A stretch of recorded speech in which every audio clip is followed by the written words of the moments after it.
Hey beautiful people, welcome back.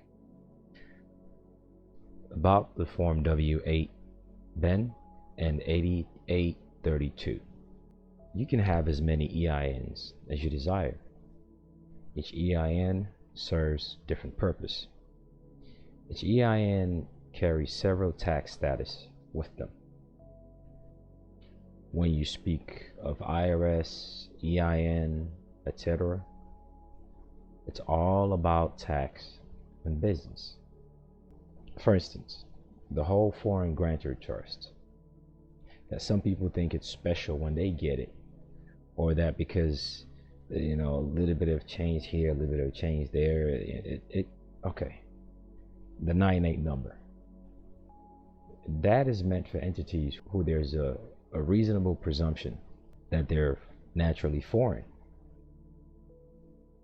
but still have some business ties with subsidiaries of the US. And when I use that term naturally, I'm not making reference to the delineation of what persons are. I'm speaking of the intent of why certain prefix exist. So that 98 number exists because there's an understanding that there are different people and different entities that would attempt to do business on another land with another entity, because without international commerce, the world will not move. And in fact, international commerce is the motivating factor to what most people perceive as wars or disputes. Whatever you see in news, all that, it's all about international commerce. It's all about who has interest in what and who controls it, who controls the ebbs and flow of supply and demand, and the amount of earnings that come out of it. Hence the 8832. The 8832 is used in conjunction with your own subsidiary entity. This is presuming you have that 98 number.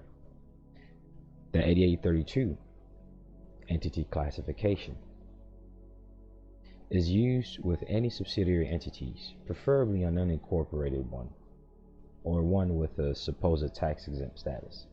It is used in conjunction with that inferior entity and whatever entity has a 98 prefix, so long as that business or the activities of that superior entity is somehow tied to the U.S, where IRS is their auditing third-party company or its respective enclaves and subsidiaries. So the 8832 is used to homogenize the tax status of that quote foreign grantor, the prefix 98, with the subsidiary doing business. Hence entity classification. You classify the tax status of one entity into another. And of course, when you want to do that, you want it to be in a manner whereby the qualification for taxation would not be detrimental to you.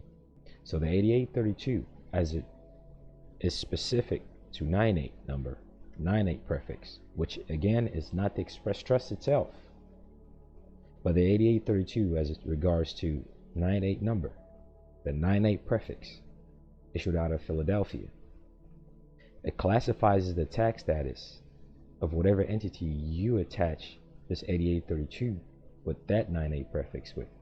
Like if you got an LLC and an EIN with LLC, when you go get it, they will ask you, is this an LLC? And you click that. That automatically goes with the tax status, because a limited liability corporation's tax status of how who's taxed and how they're taxed is different compared to a limited partnership or S corp or C corp, or in this case an express trust, which is not the 98 number. So have that 98, it's good, and classify it, but know why you're doing it, and most importantly know that there are other things outside of what you're doing with the IRS that in fact qualifies the tax status beyond that 98 prefix. On the other hand, the W8BEN. In the past, we went over the House Resolution 331 and how it has its inception in other bodies of documents and specific group of people with specific status. and how more recent documents like the United States Constitution and the Articles of Confederation were adopted based on the previous documents of those people who hold certain status.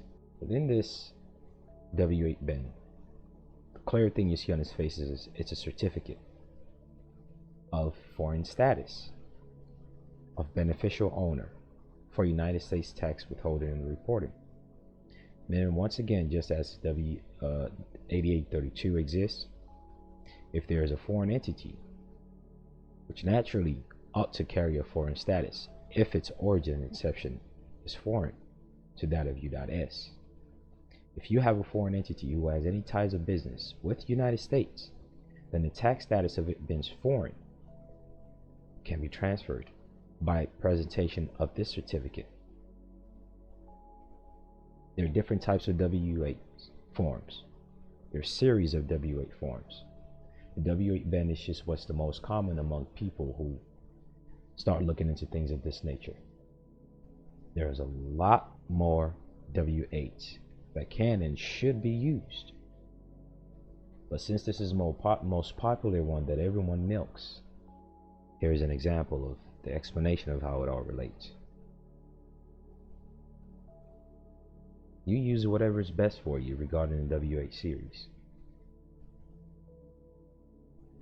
The issue is most people use this incorrectly. People presume if they have court cases, they just present a W8BEN and bam, that's it. We got them. They can't do anything. Give them a W9 and say, give me your stuff. The W9 is also a certificate. It's not what you use to demand things from people.